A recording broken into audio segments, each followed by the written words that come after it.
Esse pode ser um dos vídeos mais importantes que eu já fiz. O que está acontecendo agora é a prova definitiva do que muita gente se recusa a enxergar. O Brasil não está sendo governado, está sendo saqueado e os responsáveis têm nome e endereço. E eu vou citar todos eles. Mas antes de falar do Banco Master, dos ministros do STF, do filho do presidente, do irmão do presidente, eu preciso que você entenda como chegamos até aqui.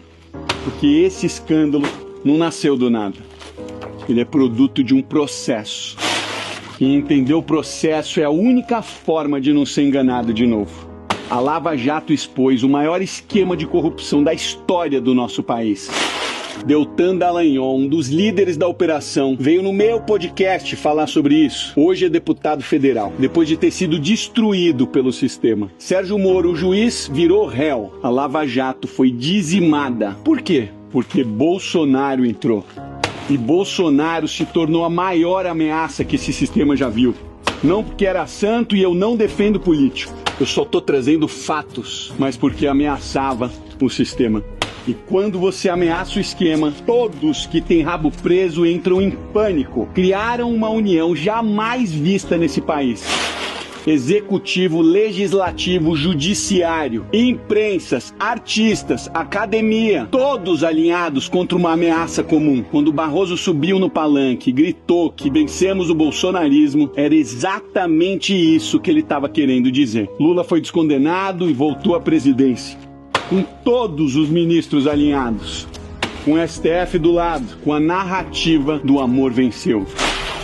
E 3 anos depois, a história se repete. Só que piorada. Agora deixa eu te contar o que está acontecendo. Daniel Vorcaro, dono do Banco Master, foi preso pela 2ª vez em 4 meses. Na primeira estava no aeroporto de Guarulhos, com jatinho particular em direção aos Emirados Árabes. Dessa vez, a Polícia Federal chegou antes do amanhecer na porta da casa dele. Quando abriram o celular, encontraram um grupo de WhatsApp chamado A Turma, uma milícia privada.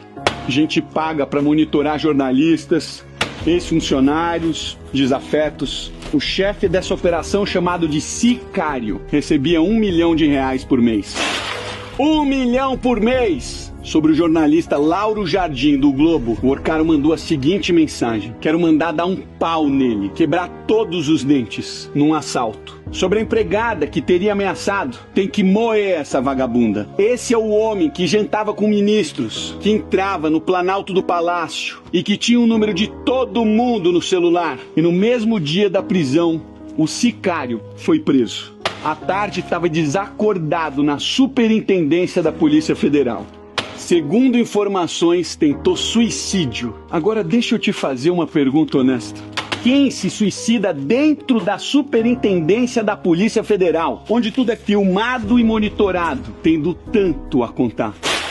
Alguém que conhece nomes, alguém que se abrisse a boca, levaria muita gente junto. Agora vem o que a mídia mainstream não tá colocando junto do jeito que precisa colocar. No celular de Vorcaro, a Polícia Federal encontrou 47 contatos ligados ao STF. O presidente do Banco Central, os presidentes da Câmara e do Senado, ministros do governo, senadores, deputados. E as mensagens mostram muito mais do que contatos. Mostram encontros, favores, combinações. Dias Toffoli e Vorcaro se encontraram ao menos 10 vezes, segundo o relatório da PF. Toffoli foi até convidado para o aniversário do banqueiro. A família de Toffoli tinha negócios num resort de luxo, cujas cotas passaram pelas mãos do cunhado de Vorcaro. Quando o caso Master chega na mão do STF, adivinha quem foi sorteado o relator? Toffoli. Como relator, ele decretou sigilo máximo, mandou lacrar as provas, tirou acesso da Polícia Federal dos materiais, sendo que ele viajou num jatinho particular com um advogado de um dos presos da operação. A Polícia Federal pediu suspeição dele. Os outros 10 ministros se uniram, disseram que Toffoli não tinha conflito de interesses, assinaram uma nota de apoio. E só depois ele pediu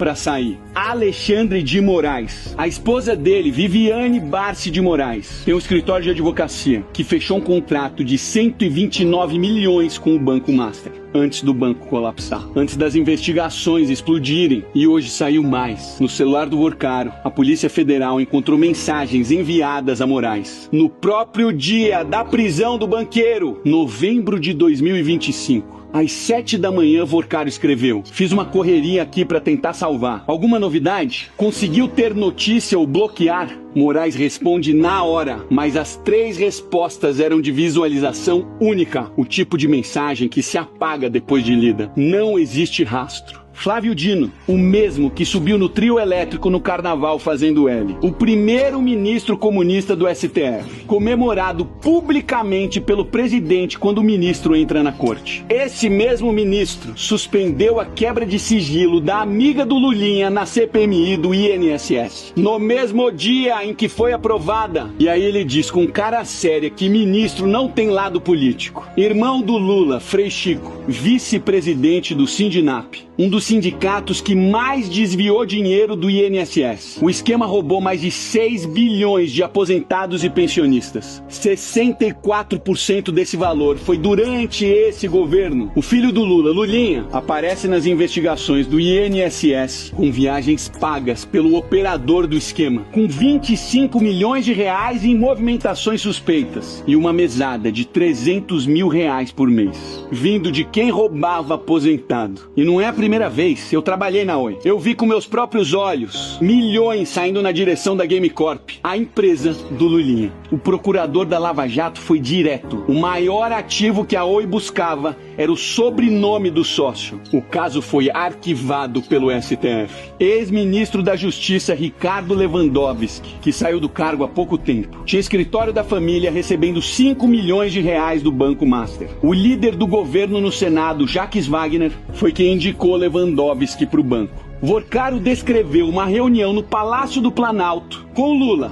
3 ministros e o futuro presidente do Banco Central. A mensagem para a namorada foi simples: foi ótimo, muito forte. Esse é o Brasil real, não é o que eles mostram. Agora deixa eu mudar o rumo da conversa, porque eu preciso falar de você. Eu acabei de voltar do Paraguai. Comprei um iPhone, um iMac e uma câmera. Tudo 50% mais barato do que no Brasil. 50% por causa dos impostos! Você tem ideia do que seria a sua vida se tudo custasse 50% menos? A prestação do carro, que hoje não cabe no seu orçamento, caberia. A entrada do seu apartamento, que parece impossível, seria possível. A viagem que você adia há anos aconteceria. O celular que você quer, mas não consegue justificar, estaria na sua mão. Isso não é abstrato, é a sua vida real, concreta, que está sendo roubada todo mês. E eles têm uma explicação pronta para isso. Chama-se justiça social. A esquerda abraça as minorias, aponta um inimigo, coloca todo mundo como vítima e vende esse sonho para justificar cada novo imposto. No governo Lula, um imposto a cada 37 dias. E esse dinheiro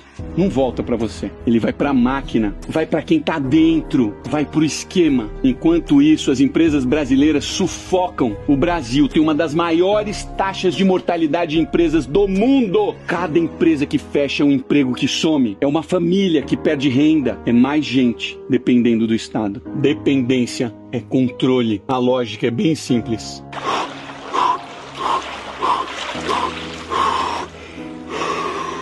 Quanto maior o Estado, maior o poder nas mãos de quem está no poder. E quanto mais você vota neles, mais você financia a sua própria prisão. O único jeito de sair disso é a população se unir e lutar contra isso. Tirar o poder de quem está no Estado, diminuir os impostos, diminuir a máquina pública, devolver o dinheiro e o poder para quem trabalha. Quando você vota na esquerda, você está votando por mais impostos, por mais controle e por conivência de tudo que eu tô falando aqui nesse vídeo. Eles controlam o executivo, o judiciário e o legislativo, jogam provas no lixo, eliminam investigações. E quando alguém sabe demais e está prestes a falar, você sabe muito bem o que acontece. A cabeça de muita gente ainda está fechada para isso. Compartilhe esse vídeo. Você pode ser o motivo por alguém acordar. É quando o povo se une que a gente muda um país.